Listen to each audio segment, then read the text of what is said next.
Welcome to Lansdowne Raw, the voice of the fans, a very special midweek episode where we catch up the latest news in Irish football, including Stephen Kenny and Ian Harte going head-to-head. It's Lansdowne Raw.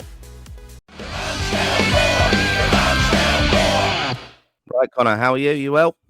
I'm good. I've enjoyed your few intro attempts It's there. too early in the morning. It's too Yeah. early in the morning for this, Conor, to be. We're I lucky. grabbed Conor out of bed early this morning. Not that we're in the same bed, of course, but no, we wanted to catch up with the Raw faithful this week to get on to you to give you the latest news in Irish football, to follow where the lads have been up to this week, of course, and we'll follow that a little bit briefly later on.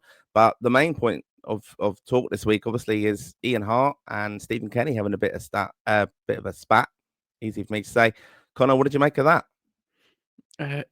It's hard to know what to make of it. Really, it's a bit of mental bits because it was firstly it seemed to be he having to go with Shamrock Rovers more than on the League of Ireland in general, and then obviously Stephen Kenny had to go back at him with all the quotes. I don't know if you want to read out the quotes there just to give people a gist things. Yeah, of course, yeah. I want to give a bit of context to this. So Ian Harte is a friend of Lansdowne Raw, of course. You know, we had him over in November for the England game. We've done Lansdowne Raw live.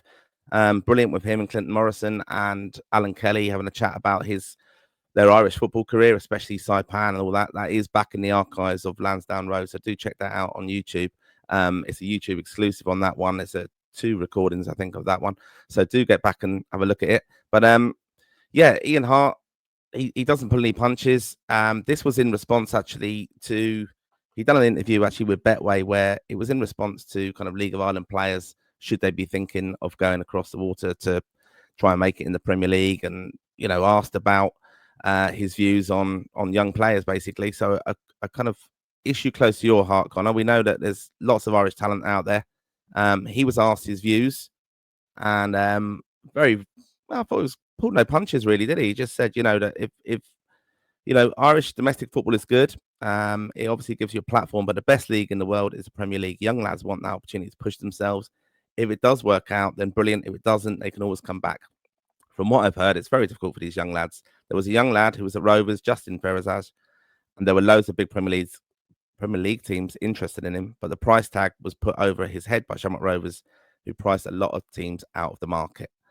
So there you go, Conor. That was it. And I know Stephen Bradley's obviously spoken about it as well. This was an interview he did with Betway, so we must give them a shout out onto this. And there's a few more little comments as well that we'll come on to discussing. But what's your thoughts initially on that? That one's a difficult one because some people, at least a lot of people, are just saying that one's ridiculous. That you have to put a price tag. But from what I know in that sort of situation, I think it was Blackburn and Southampton were the 2 options that were looking most likely for Justin if he was going to go to England at the time. And although he went to Italy, I think the Italian club paid more money, but Southampton and Blackburn had offered a lot more in terms of potential sell-on fees or add-ons in it, which is hard to weigh up at times because whether do you take the money up front or do you take maybe slightly less and then let a lad hopefully gain more, because as you know, Martin, I absolutely hate when young lads go to Italy. I think it's a death trap for any young player. And when a player goes to Italy, agents get double the agent fee.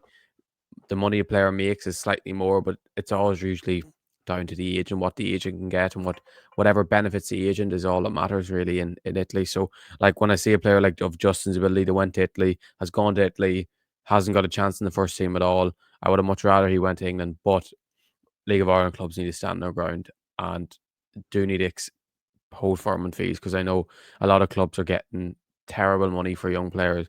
Even like Justin at the time, he had broken into the Rovers first team. He got man of the match in a European game.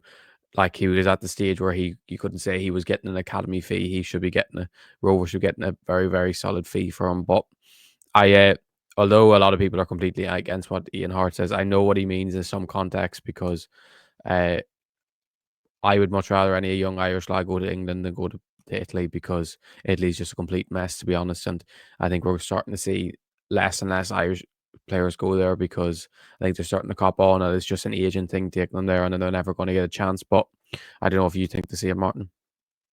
Yeah, I mean, it's just an interesting thing. I mean, we're all for players developing, of course, and they will get opportunities, and the League of Ireland's obviously thriving. So I think that's important.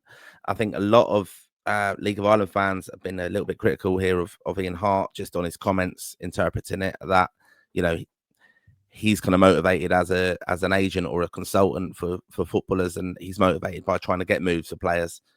Whereas, obviously have spoken to Ian Harte in the past, spent the whole weekend with him, which is great fun, of course. But he's quite a realist, I think, and he does speak about players need to get opportunities and they need to challenge themselves to be the best.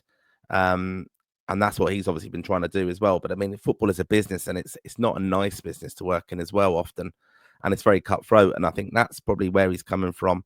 Trying to get moves to people and help them out. Obviously, there's financial reward with that, but it is difficult.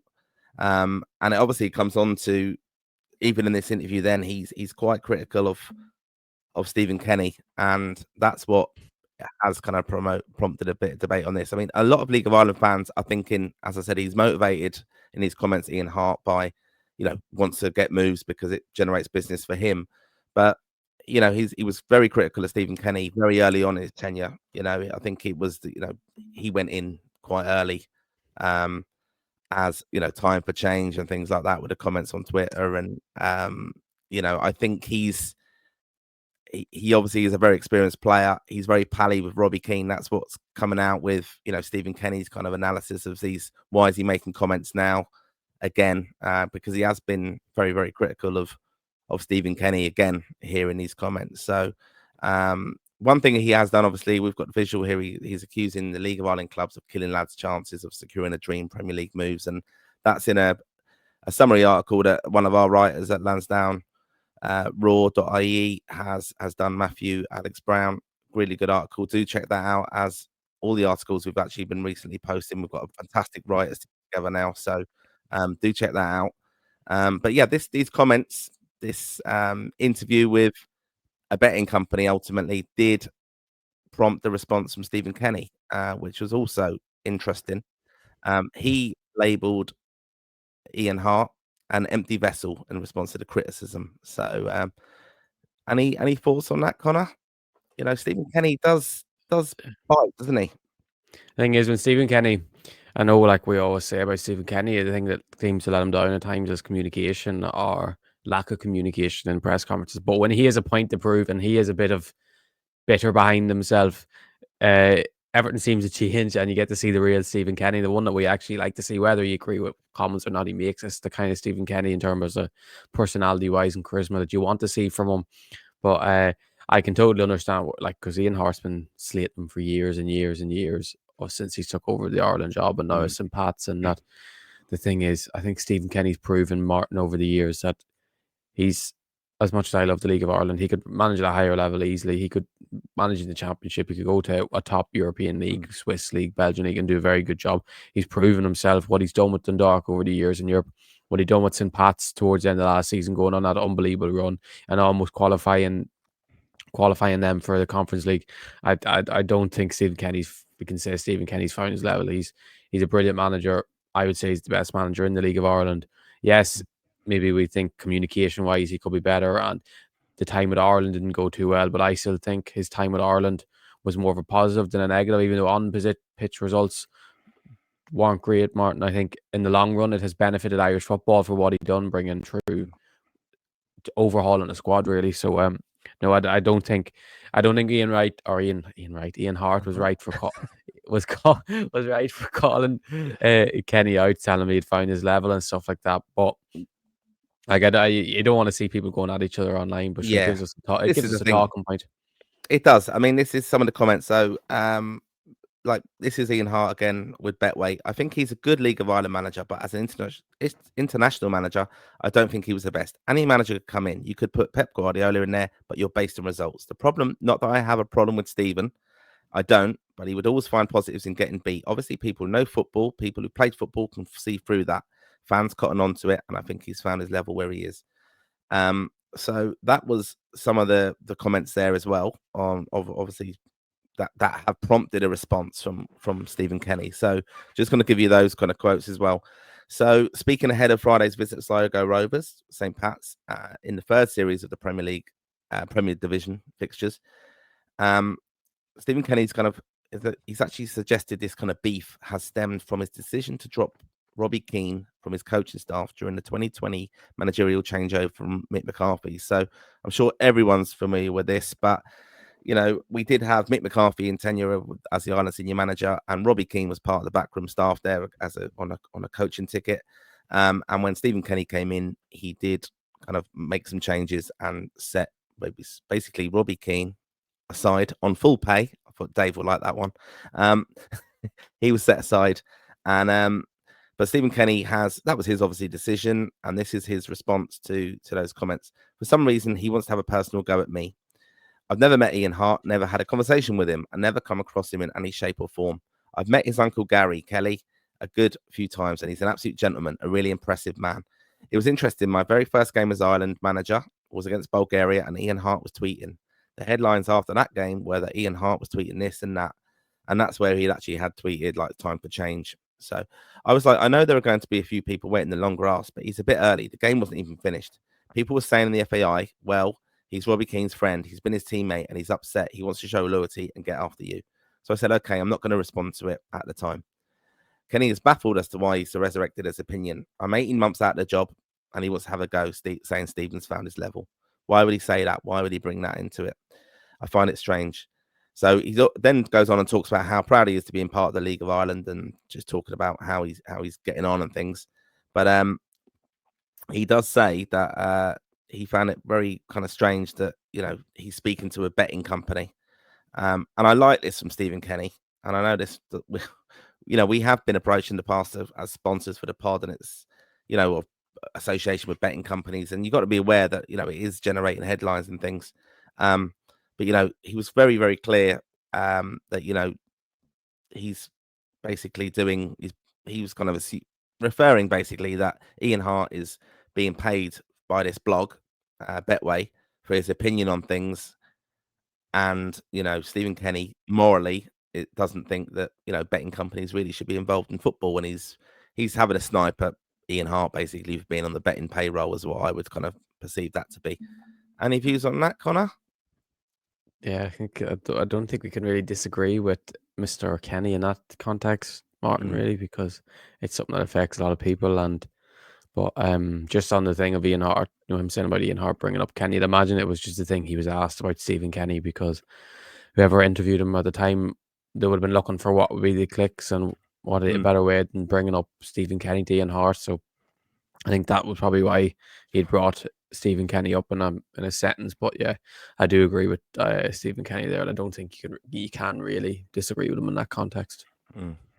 And obviously he did describe Ian Harte as an empty vessel, so that he's just not really taking much notice of it. I think it does show a kind of side of Stephen Kenny though, and obviously going into the third game of the League of Ireland this week, just as a character. I mean, we've met him. I've been in his company a few times. I think he's absolutely brilliant. And I've heard him.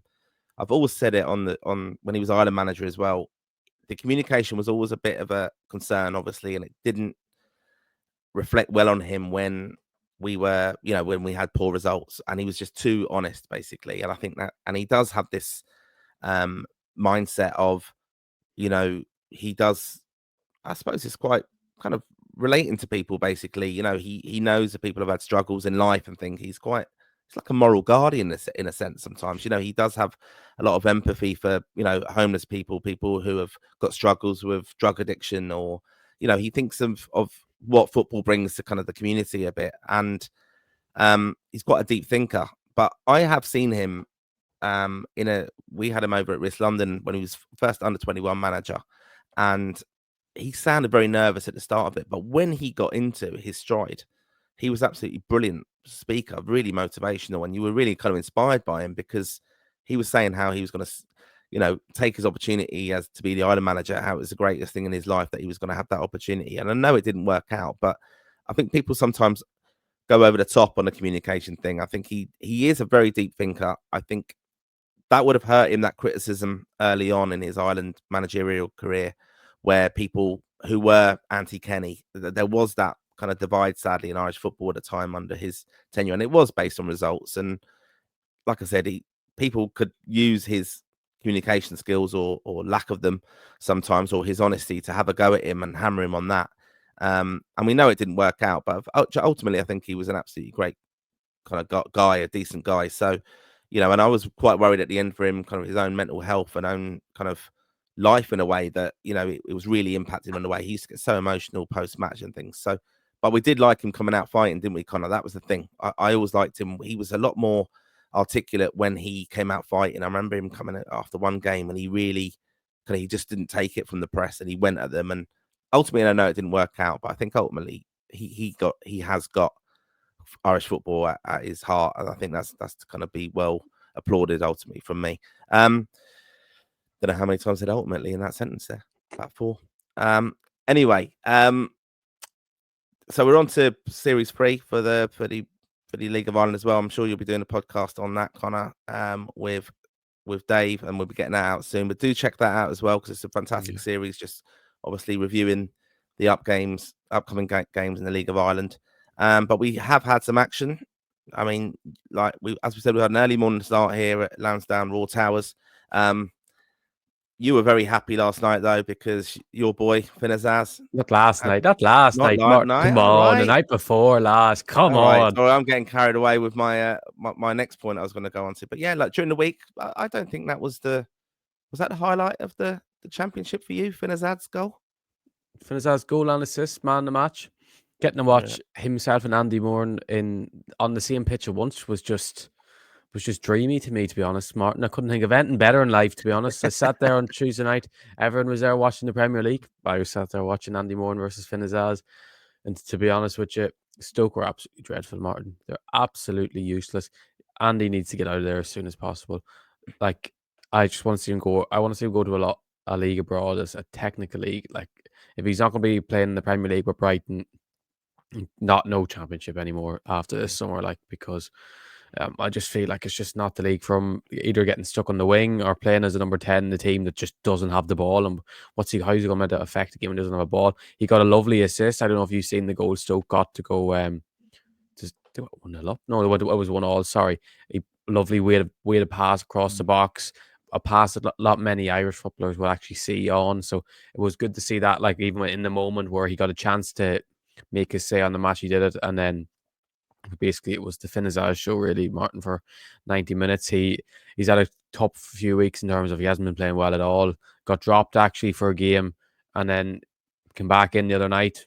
Goal, gorgeous finished, a lovely assist, and it was his all-round the play that was more important. He kind of ran the show in the middle of the park. He was picking up ball, so cool and composing the ball, and obviously his way to pass is superb. So it was great to see, not even just from my point of view, seeing him back playing well again, just from an Irish point of view, that probably who will be starting as our number 10 in March when we need him to be on form. He's starting to get back on the form again, and his goals and assists is probably what we need from the midfield, which we've completely lacked from the Irish point of view the last couple of years. And I'm looking forward to see him hopefully in his best in an Ireland jersey in March, because Bulgaria is the type of opponent he should be able to make things happen against.